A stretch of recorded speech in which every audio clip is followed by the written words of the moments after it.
All right, everybody. Yes, yes, yes. I'm a little bit early, but hey, it's a holiday, so thank you for tuning in. I figured, well, I could take a holiday, but hey, every day I spend here with everyone else is like a holiday. So, welcome everybody. Speaking favor upon us all on this beautiful, beautiful Memorial Day. If you have served our country or had relatives, thank you. And hey, it's a time of remembrance. And you really think about it, that's what we all want when we pass over to the other side is to be remembered. It's like, hey, yeah, they remembered me. So anyway, favor, when you think about it, service to country is like service to others. So it's truly a Bosto effect. So yeah, thank you all. Happy birthday if you got one. And yes, we be prospering indeed. So how is everybody? Hey, Brandon, how are you, my friend? Much love to you. Lori, hello. Pin Greedy, good to see you. Jules, hello. Cody, what's up? Hey, Ann, hello, everyone. Scotty Boy, what's up? By the way, Scotty Boy, get that out real quick. Just for reference, Stevie Nicks is a witch. Self-admitted. She's been on the Ellen Show where she's met this. Fox FX does the American Horror Story series. And about 3 years ago, she had a role where she was one of the top witches of the world. Really bizarre series, by the way. One of those ones that you go, now, where was someone's head when they wrote this? I mean, somebody had to be there. That's the interesting thing about script writers. You think about it, they write the script. And once they write that script, then we take it on, and then it becomes a work of art. Film, plays, drama, it's all the same. It's a thought form, it's an egregore. And the more attention that is paid to it, the longer living, longer lasting it becomes. We're going to talk about pendulums, and it's quite interesting what groups do. We as individuals produce our own pendulums in our lives, but when we get together with others, yeah, baby, yeah, that's powerful stuff. So we're going to talk. Hey, Jack Dreaming, what's up? Good to see you. John Price, what's up? Hello, Ruby, good to see you as well. Truth Seeker, hello. Scott, what's up? Emperor Rex. So anyway, y'all remember on Friday you saw, these, right? So I said, go out and manifest a dollar bill. Kind of really shows if you're, it's a good test. So, and remember, if you go back, I set the conditions on, I think it was Thursday, that it could be anywhere in your house, somewhere that you had completely forgot. And so this was the first that just came out of completely hadn't even thought about it. But now this is the real story. So as you can see, it's torn. I had to tape it back. So here is the story on this manifestation. I can do this. I can manifest money, but it's always fun. And whether it's a penny, it's money, right? So I'm at our local grocery store, and I am proceeding out of the store, and I had some trash that I was going to put in the trash receptacle. As I am getting to the trash receptacle, as I'm about to put my trash in, I see where someone else had thrown their trash. Now, their trash was much like my trash, which was a sales receipt. I typically just kind of wad them up and just toss them in there, right? This person, well, they tore their receipt.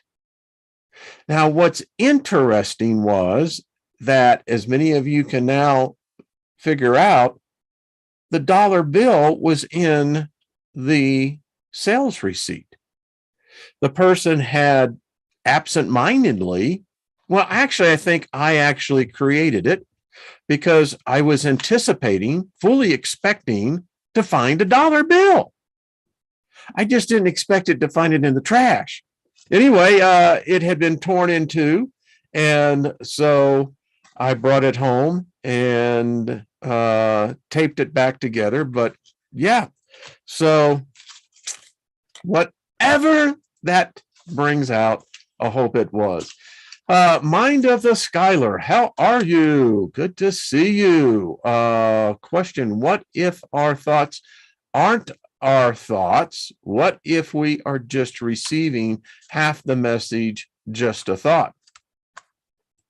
Excellent question. And if we take the preponderance of evidence that is available, I think what really is to be the point is that they're all thought forms. We just don't, our reality is based upon what the density of our physicality tells us. But there's another potential reality that we're all in. We're just kind of numb to it. That we are, in fact, kind of like angelic beings, maybe higher than the angelics, I don't know. But what I do know is that we create. It's the most unique thing about ourselves. And if our kind could ever get our act together and realize that instead of the path that we always find ourselves on, being controlled, playing out an agenda, performing a script, a play of someone else's thought, because that's what we are. We're thought creators. You know, it's one thing to be able to think the thought.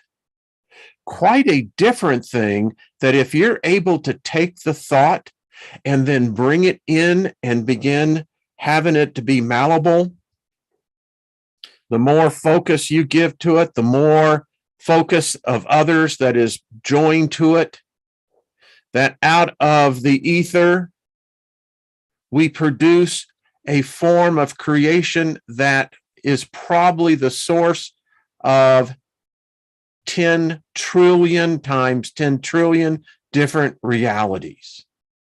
And they can't exist unless we think it.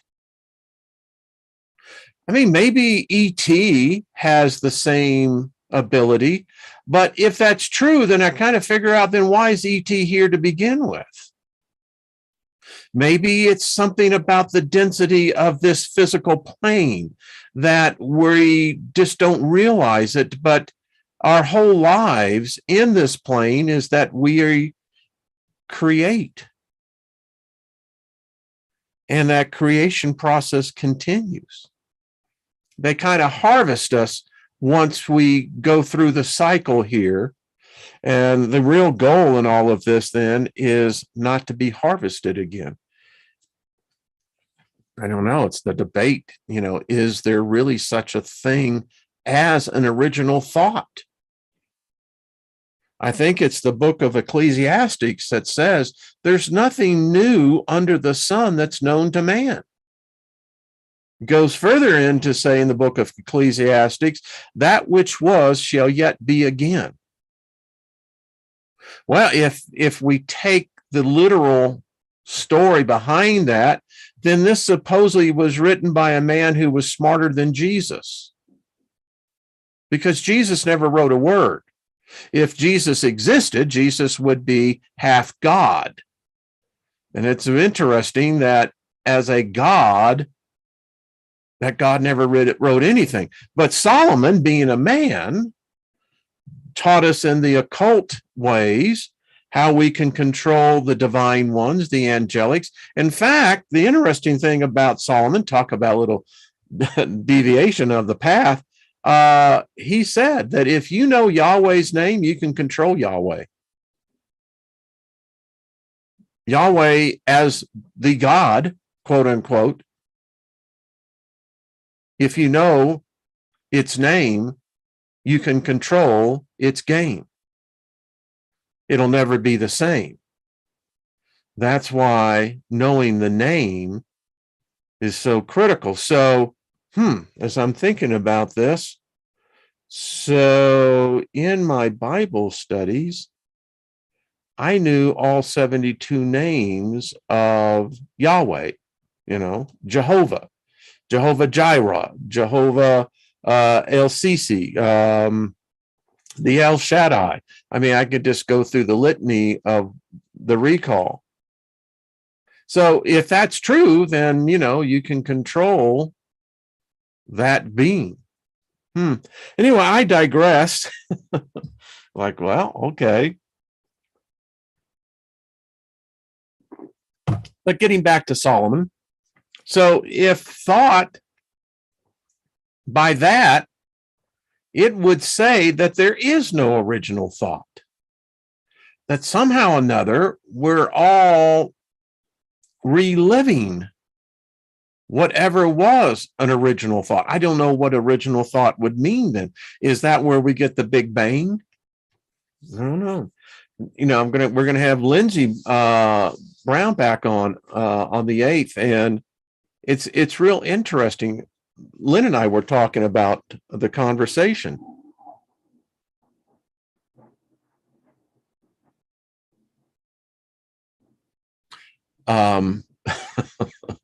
That, my friends, were that was about 4 F-22s or F-35 Raptors, it looked like, anyway. Okay. So let's see. It'd be a small scale, but getting everyone visualizing the same thing would intend towards a certain purpose. Bingo, Hermes. I love it. But that's the thing. We as a species, Homo sapiens sapiens, still, why did we wipe out the other brothers and sisters of mankind? We did. But that then really gets into this whole thing. Are we just merely acting out? Is there such a thing as original thought? Do any of us have an original thought?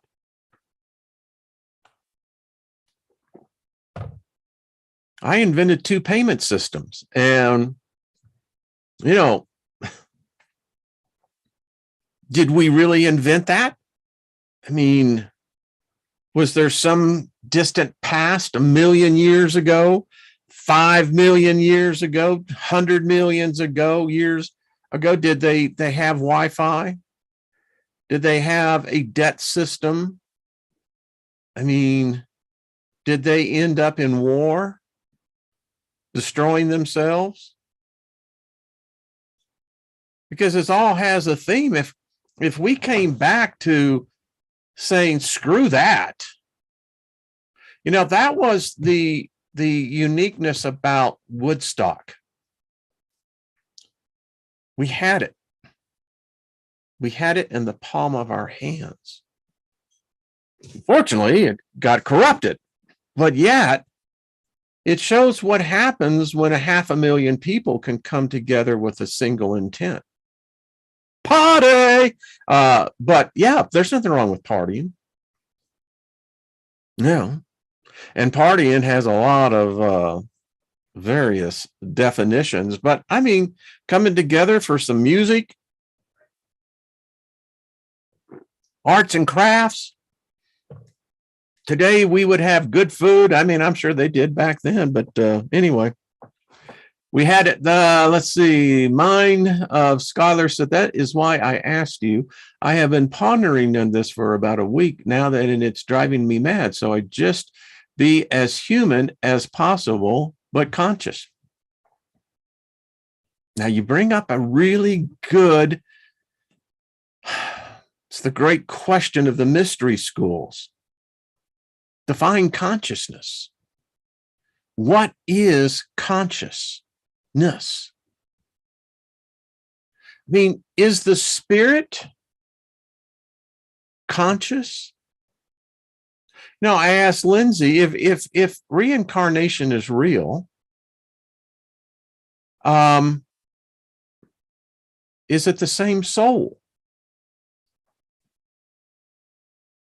I could probably accept the spirit, okay, but is it the same soul? Do we create a new soul every time we go through the cycle? And is there a reality, a plane of existence where that which we created? I mean, you think about this soul that I look into the camera and can see myself, and I can say, all right, I see my reflection. I love doing the mirror work. Richard, I agree with you. It will change your life. So my spirit is, I don't think my spirit has an age. It would be apparently ageless, but my soul, a soul is created by the memories, right? I mean, it seems like the soul is a blank slate coming in. So what adds to the soul is the predispositions of ourselves, us. I think that comes through in many different ways.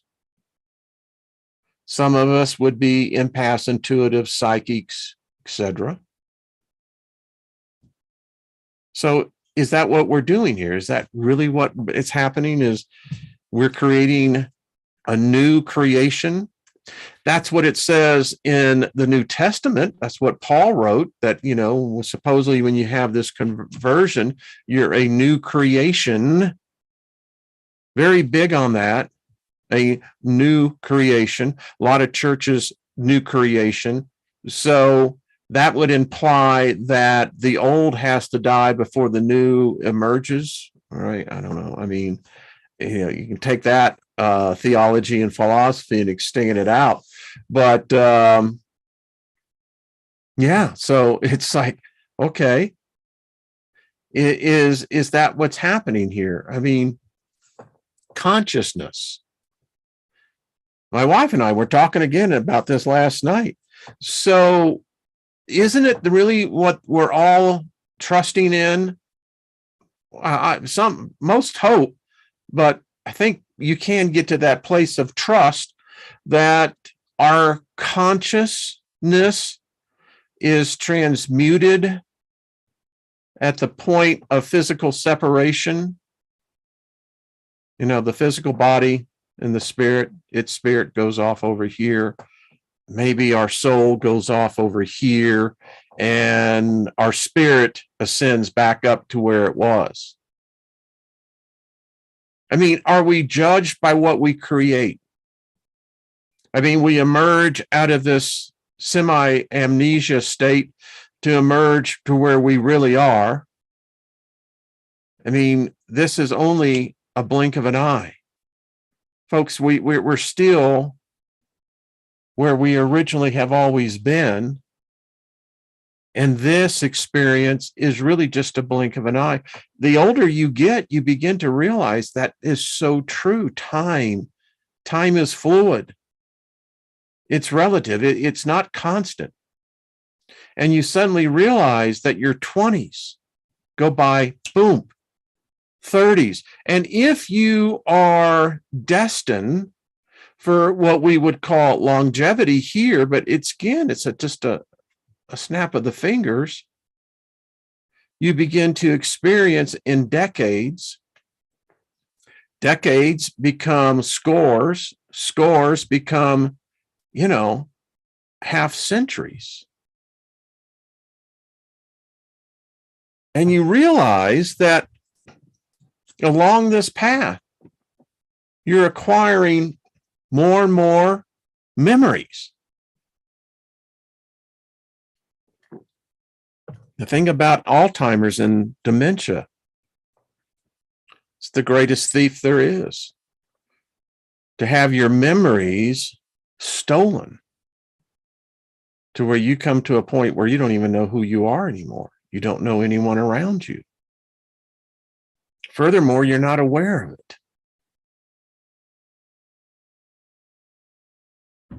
Are we kind of like that already? We just don't realize it.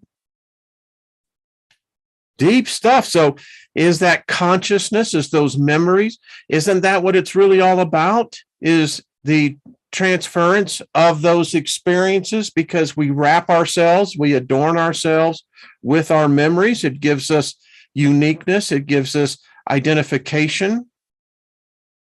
And does that somehow transfer over into the ethereal realm, which we would call the spirit realm? I think it does. I really do. I think I was in some pretty heavy meditation on Saturday night, and you're going to see this. It's not all that different. There are different laws that we all will learn again. It's like riding a bicycle. Once you learn to ride a bicycle, you never forget how. It's amazing how riding a bicycle is representative of one's life, is the fact that you can actually ride a bicycle and remain balanced. Furthermore, you can get really good at balancing to where you can now begin to excel at doing unusual things, all by remaining balanced. Let's see, were we invited to stay longer, or do we just assume we can overstay our welcome? I added the welcome part to that, Scotty boy. Yeah.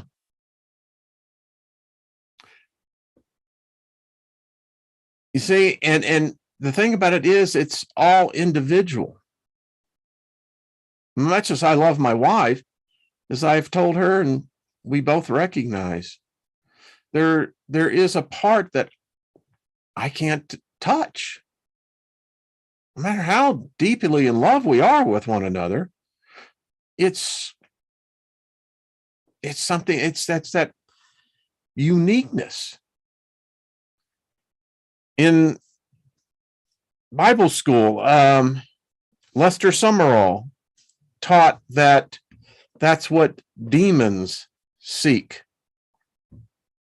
I would have loved to have debated Lester Summerall today, based on what I now know. But it's interesting because they want to possess that which they cannot possess themselves. We're going to talk later this week. Is it true that maybe there are those among us, who knows, maybe I'm one, maybe you're one, that we are truly angelics? We are asleep. We're under a hypnosis, a spell. We have a form of spiritual amnesia. And again, it gets back to where the beginning of this saying hello to y'all in favor. Maybe that's what they harnessed us for. Or maybe we're here voluntarily. I don't know. Maybe this is required reading. I mean, in order to graduate, you have to take the course. And maybe not everyone graduates and everyone doesn't pass the first time going through the course. I don't know.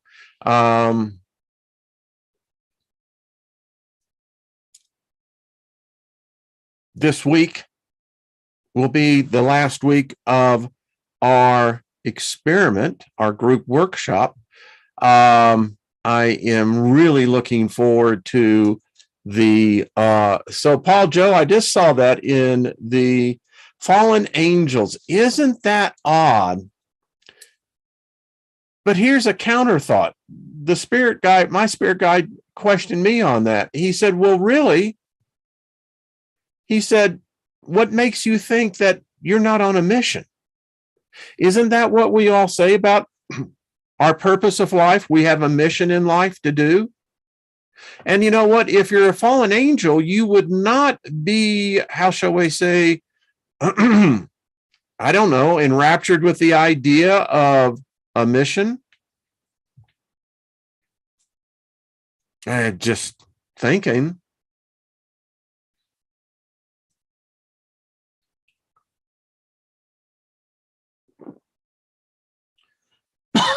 Excuse me. Oh, there we go. Swallow that one. What about Creator God when he misses us? So here's a thought. Why is it a he? You see the indoctrination?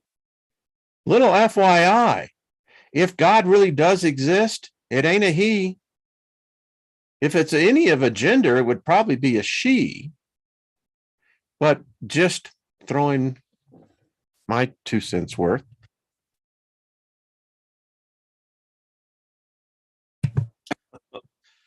That went down the wrong pipe. That was fun. But just a thought.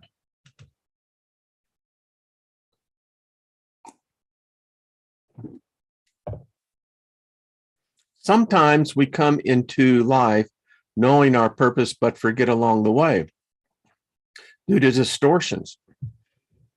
It's an interesting idea. How many of you have seen that movie called Old? It's playing right now. Interesting premise. So the idea is that there's this tropical island resort. People come there. Many of them are sick, but they come there for their relaxation and to seek different therapies for healing. So the hotel picks out certain guests to go to this very secluded cove. And so they drop them off and they carry all the stuff in, which is really weird, because they don't have any hotel help. So you're carrying all this stuff in. Anyway, the story focuses in on the fact that there is one family. They have 2 young children, 6 and 7, I think. And then other guests show up. But the thing is, they can't get out.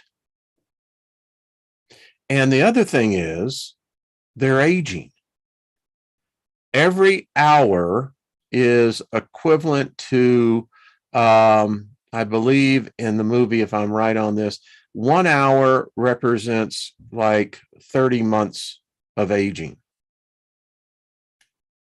And it was interesting because Lynn and I were talking that, so the 2 children are suddenly growing up very quickly. And the question that I immediately asked, I said, so if a human being is forced into where you rapidly age, I don't know if the human mind can handle that. But if you look at the spiritual component of this, can the soul handle it? If the aging process is a process that is necessary for whatever purpose or reason for us to be here. So if we intervene, mankind does, and be able to accelerate the growth process to where a 24-hour period represents 50 years of a person's life. You can age in one day 50 years. I mean, think about it. Could the human spirit handle that? My part in the debate would be no. I don't think it can. No, I don't see that it has the ability to adapt. And they kind of showed that with the two kids and yeah, it was very interesting. So I don't know if you've not seen it, but check it out sometime. It's really interesting. Someone was talking about Dark City. That's another good one. But yeah, check it out. So wow.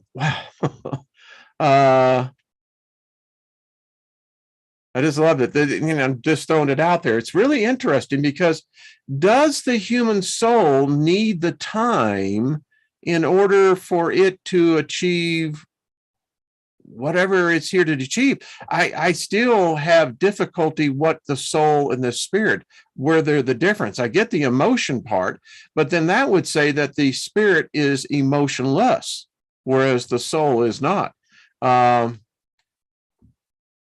How important is intuition for communication with the supernatural? Gogo, I would say it is really important. That's just me, but yeah. So week 6 is upon us. Since the week 5 closed out at midnight Sunday, guess you could say technically, going to be curious to see how the group did. Want to thank Grandpa Brian and Lucky Smith as well, and Courtney for just the fabulous work. So I'll be curious. I think I can actually say this because it isn't going to impact anything now. So the 3, the word, the color, and the symbol.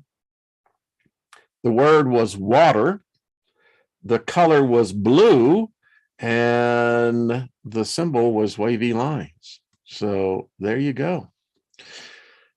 All right. Hermes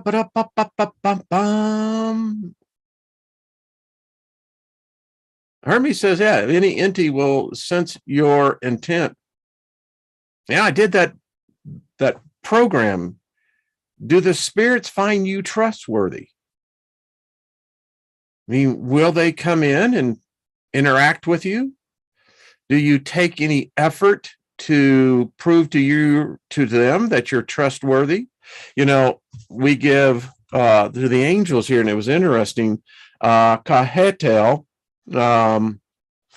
picked up just out of that. This is the angel of divine blessings. I love this. Patron of farmers, ranchers, parents, meteorologists, agriculture, plants, animals, and the 4 elements of nature: air, water, fire, and earth. So the synchronicities are just off the chart in this group. We know that. Creator of fertile lands and plentiful harvest. Isn't that going with it? How many of you are doing the exercise? It works. Well, it becomes more than an exercise. It's a plan. We'll get into that. Protects during pregnancy as well as during the birth itself, protects children and parents, materializes God's will, helps to change one's lifestyle, symbol of blessing and abundance of the soul. If your soul is rich, you are so rich. If your soul be rich, I mean, you're so rich. True. Shows how to live in accordance with the cosmic laws, provides with energy for work and active life, offers energy to succeed quickly, and teaches how to move forward. Fills us with gratitude for everything the source, the creator, has blessed us with. I love it. I love it. I love it. Protects from predators with self-interest and self-concern, frees from the hold or influence of evil spirits. I love this. Helps when you defy the law or crush others, cures rigidity, tyranny, bad temper, blasphemy, corruption, aggression, helps to get rid of bad habits. I love this. So we're getting into what we were going to talk about. So I hope that this will actually work, because I know last time it proved to be a challenge, but let's just see if it will, in fact, stay up there. So here's the thing that I like to point out. Let's see. Yeah, I'm still here. I hope y'all are. Although I know sometimes it's not. So if you're doing the workshop, if you really want change in your life, I hope you're doing the plan. If you don't have the book, read it. I have it. I'll send it to you. But the key part of manifestation is this. It was pointed out to me this weekend, and so I'm just merely passing it on. If you're believing or standing or visualizing, or expecting to materialize a desire, a need, a want, each one is different, then one of the keys of actually receiving such is that if you don't have an attitude of gratitude, giving thanks for it, whatever it is, before it ever materializes, if you don't have the emotion behind it, of owning it and possessing it, if you don't have all of this going before you even start writing it out, but if you write it out, which is critical, I think we've all established that. Give me 1 second here as he goes over here and says, all right, let's get out of that. Give me a second. There we are. He's back.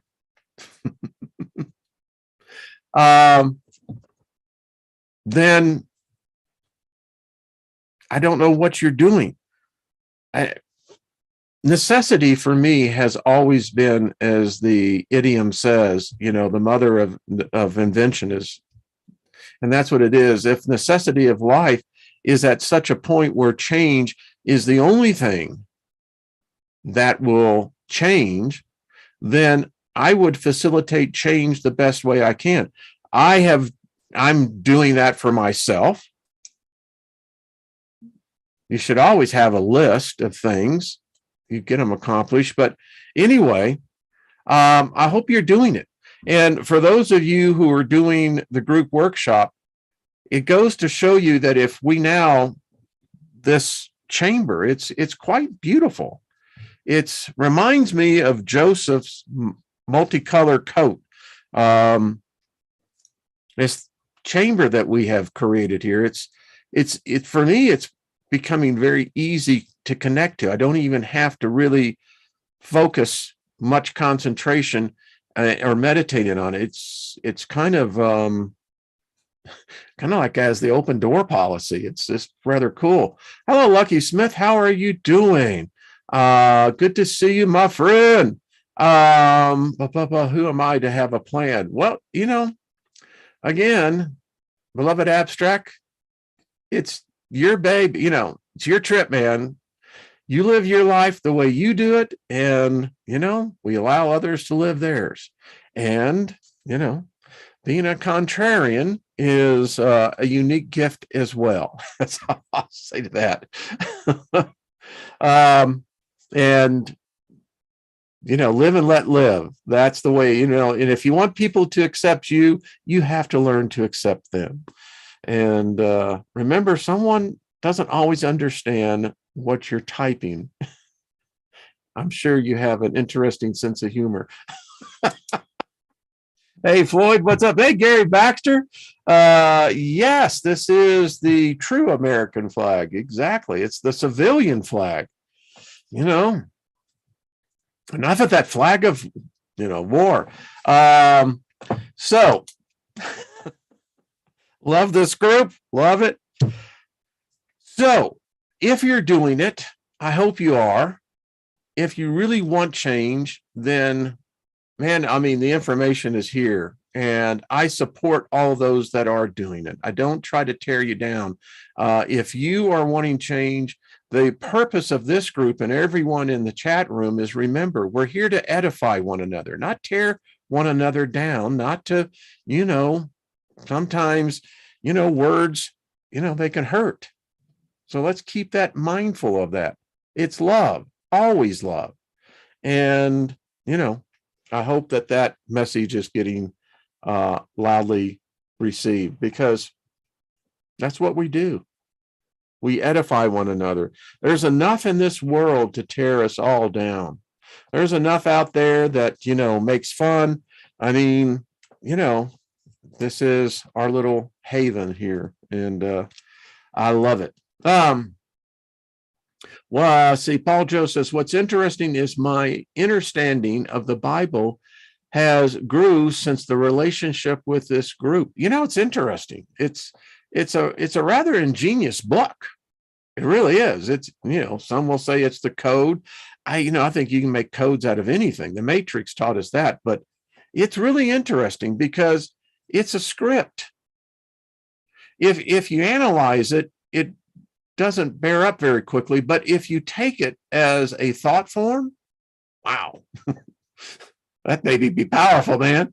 I mean, how many billions of people put their psychic energy in that? Floyd, what's up? Peace be to you. I'm starting to prepping now. Well, Floyd, I'll just speak prosperity over you and that favor, maybe that, it is time to start stocking up a little bit. If you say it. I'm watching from the past. I am a full 2 minutes behind. Life keeps causing me to pause. Listening 100% in chat, much less. That's interesting. I love that.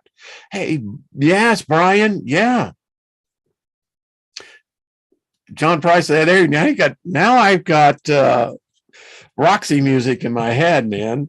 Love is the drug I'm a seeking. Fantastic song. I'm telling you, fantastic song. And I do love this group. This is, it's all exchange of ideas and thoughts. And, that's what a party is about. Back in the day when we would hold investor receptions, typically we were at an investor conference, and, you have a suite, and then you invite virtually everyone that is, on the list. But the thing is, have you ever worked a room? You all know what that term is, and that's how I kind of look at it. You find different pockets of conversations in the group, and some you can identify immediately and some that you don't. But the great thing about working the room is that, you work the room. But anyway, I love that. Yes. Yeah, there you go, Gary. So anyway, having a great time here. Truly, truly am. Isby, what's up? Good to see you, my friend. How's everything down there in your part of the world? Love equals evolve. It does.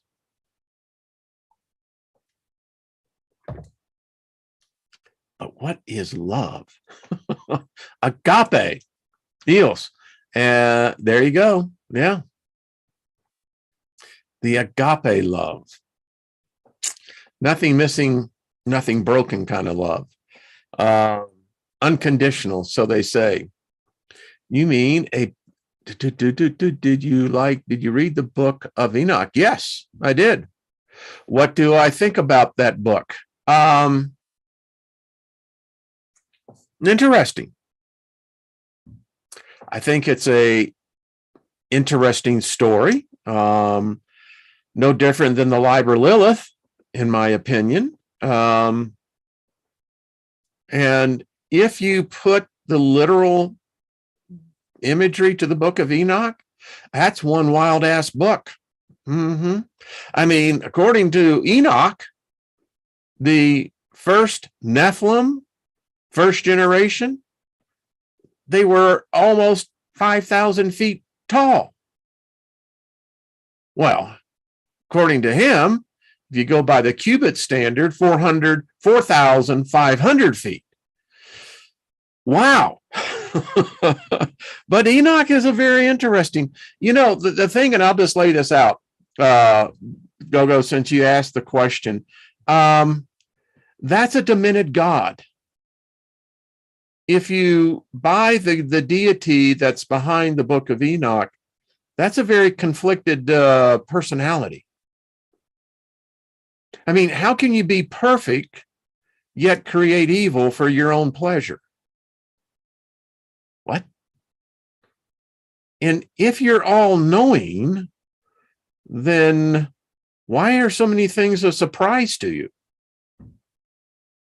I don't know. But that is some weird stuff. Now, here's a thought for you.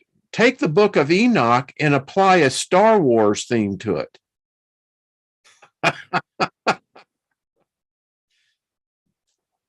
I wonder if that's where Mr. Lucas got that. I don't know. Just saying. I've been giving gratitude, love, and favor to all the angel spirits and the egregores. Yeah, our egregore is really, I sense it now. It's doing exactly what the blueprint said it would do. It's taken on a life form. Speaking of which, as he says, speaking of which, so again, allow me. So if you're doing, it works, and it does work. I'm loving this. Again, another way you can do this is to take pictures of everything on here. I hope you really have getting into, I want to get into something right here real quick. So I want to talk about, this is a book called Reality, Transfiguring into the Next Realm. And this one's interesting. So, pendulums. I thought I would read this because this is relevant to this group. So give me 1 second here. Rinse yourself out. Destructive pendulums. We are taught from childhood how to obey the will of others, to perform our duties, serve our country, our family, the company we work for, a political party, the state, or even an idea, to serve anyone except ourselves. To varying degrees, everyone has a sense of duty, responsibility, necessity, and guilt. Everyone is ready to serve a group or organization in one way or another, be it family, a club, school, company, political party, a state, and so on, a religion. All these structures, so now define structures with this, emerge and develop when a separate group of people begin to think and act in the same way. Then they are joined by others, and the structure grows, gaining strength, forcing its members to follow the rules and eventually amassing the potential to gain control over large groups of society. On the material level, the structure consists of a group of people united by common goals and material objects, such as buildings, furniture, equipment, machinery, technology, telepathic skills, and so on. On an energetic level, however, a structure appears when a group of people think in the same way, as a result of which the parameters of their thought energy are identical. Their thought energy finally unites into a single current. When this happens, as if in the middle of an entire ocean of energy, a separate, independent energy information structure is created, which is referred to as an energy pendulum. Eventually, this structure begins to live its own life and subjugate to the laws the very people who created it. The structure is referred to as a pendulum because the more people adherents that feed it with their energy, the more powerfully it sways. Every pendulum has its own characteristic beat and frequency. For example, if you want to get a swing moving, you have to push it to a certain rhythm or frequency. This is called the resonant frequency. If the numbers of adherents decreases, the force of its swing will weaken. If it loses all its adherents, the pendulum will stop moving completely and thereby cease to exist as a separate entity. Examples of defunct pendulums are ancient pagan religions, modern day religions, stone tools, ancient weapons, out-of-date trends of fashion, and vinyl records. In other words, all that once existed but now no longer functions. Little comment on this one, as we all know, what's the big thing in music? It's the vinyl records that many of us grew up on. Fashion is so cyclical. I mean, there's only so much you can do with clothes, right? Anyway, you might be surprised that all the things in this list qualify as pendulums. Any structure whose particular feature were created by collective thought energy represents a pendulum. Now, we know this word pendulum probably in a different context. You could put egregore there. But I do like the visual energy of the pendulum. And isn't it interesting? With every channel that's out there on any social media platform, they're all pendulums. Generally speaking, all living beings capable of radiating energy at a particular vibration will sooner or later form an energy pendulum.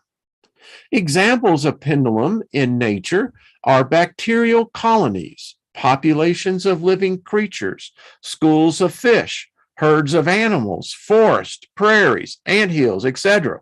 Essentially, any organized homogeneous structure made up of living organisms can be a pendulum.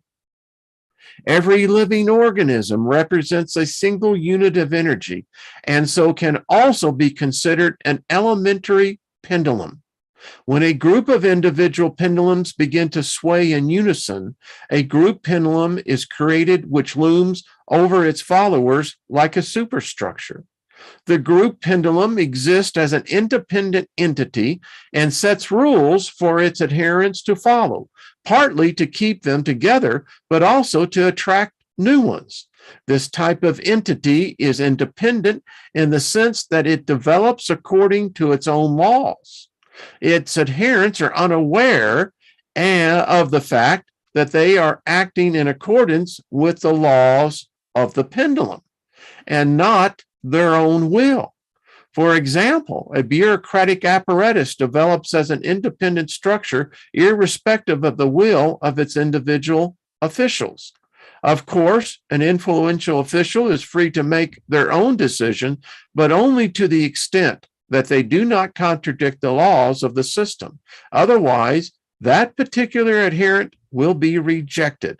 Even people who represent individual pendulums are not always aware of their true motivations, energy vampires being one such example. Any pendulum is by its nature inherently destructive because it consumes the energy of its adherents and establishes power over them. The pendulum's destructive quality is clearly demonstrated by the fact that it attributes no meaning to the fate of each individual adherent. The purpose of the pendulum is only to get energy from its adherents, whether it is to their personal benefit or not. When a person comes under the influence of a system, they are forced to build their lives in accordance with its laws. Otherwise, the system will chew them up and spit them out.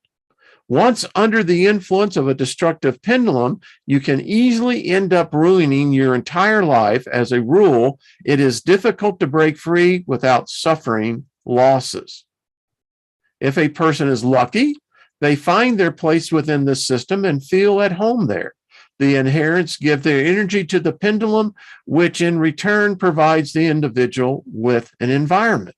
If a follower rebels against the laws of the structure, the frequency of their thought energy ceases to be in harmony with the resonance frequency of the pendulum. Being deprived of essential energy, the pendulum either drives the maverick adherent out of the system or destroys them.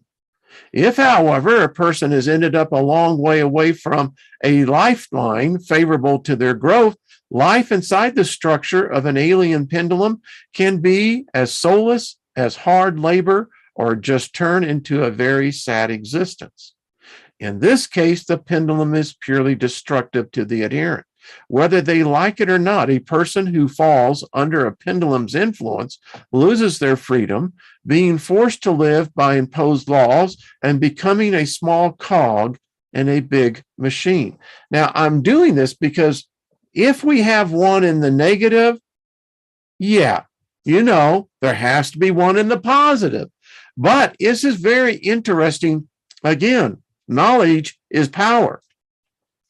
The more that we acquire knowledge of what the opposition may be, well, the much more successful we'll all be. That said, an individual can find themselves under the protectorship of a pendulum and achieve outstanding results. Napoleon, Hitler, Stalin, and other similar figures were all favorites of a destructive pendulums. This does not mean that the pendulum was actually concerned for their personal well-being, for it exploited them to its own end.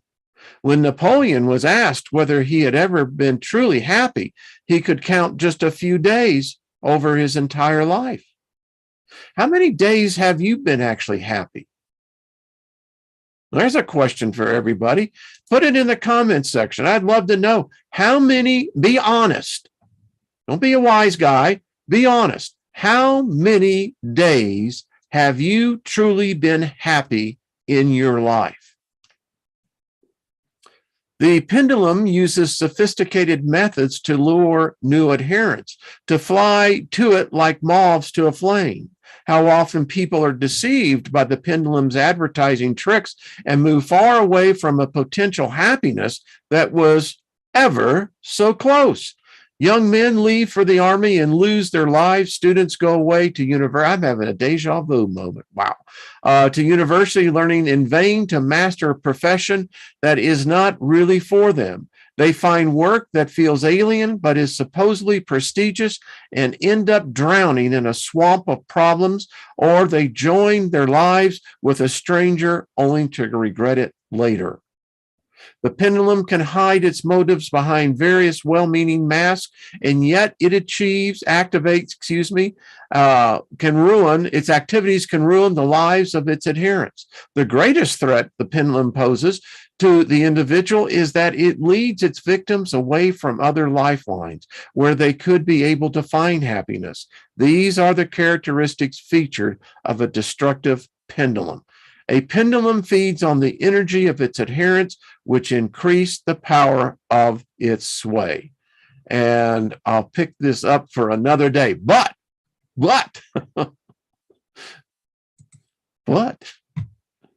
as you can see, so if we see what it does on the destructive side, and again, who gave it life? We did. I mean, have you ever had to work with the bureaucracy?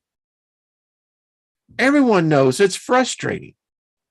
The bureaucracy makes no sense. The Hitchhiker's Guide to the Galaxy with the Vogue were absolutely right. They were so damn tedious in following procedure. Even when they're like, well, who thought of this? Yeah.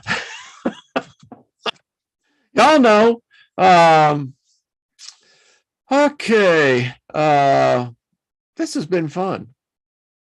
Is pendulum humanity? Oh, there's a good question. I like that. There is a free thinker. You're very much welcome here. You've true. I think about the pendulum now. I had a dream about it. I mean, how many of you have ever had the feeling that your life was like the pendulum was always over here, and you know natural law, you know the 7 principles, you know it, and you know that natural law says that no energy can remain in one position, in one direction. It eventually has to swing back. And how many have you searched for trying to find that lever that would begin to get that pendulum to swing back the other way?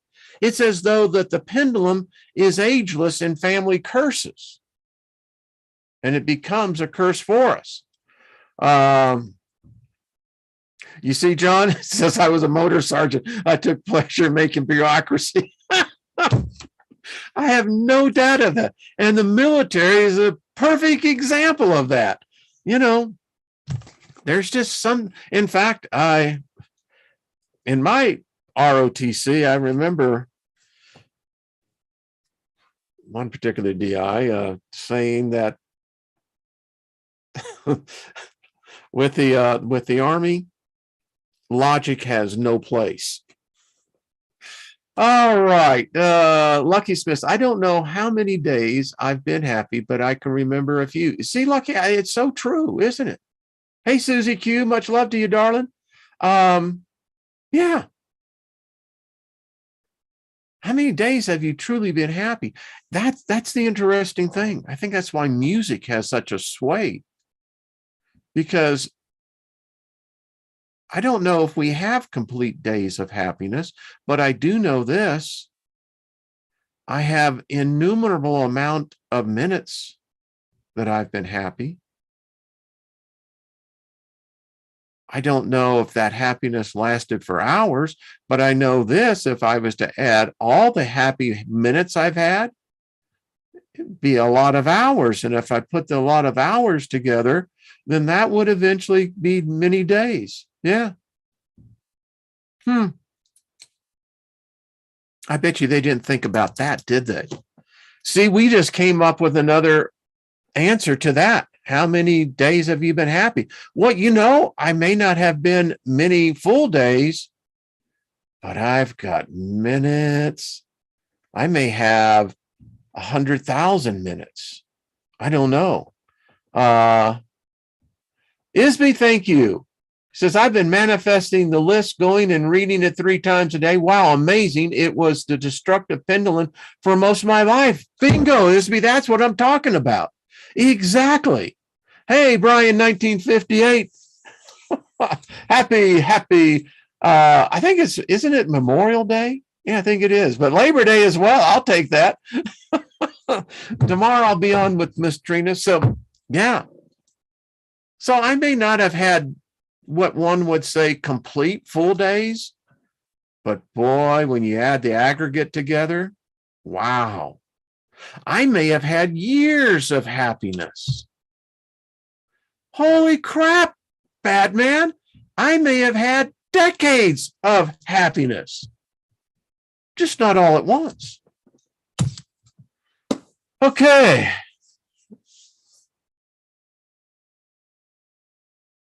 Hey, Scotty boy, I can give you a lot of memories to that. I mean, and the names as well. Gary Baxter, Ren and Stimpy. I agree with you. Happy, joy. All right, folks. Enchante. All right, folks. Much love to you. See you tomorrow with Miss Trina, and have yourselves a grandest day. That's all I got to say. Hey, it's your day, so try to make some happy minutes. There we go.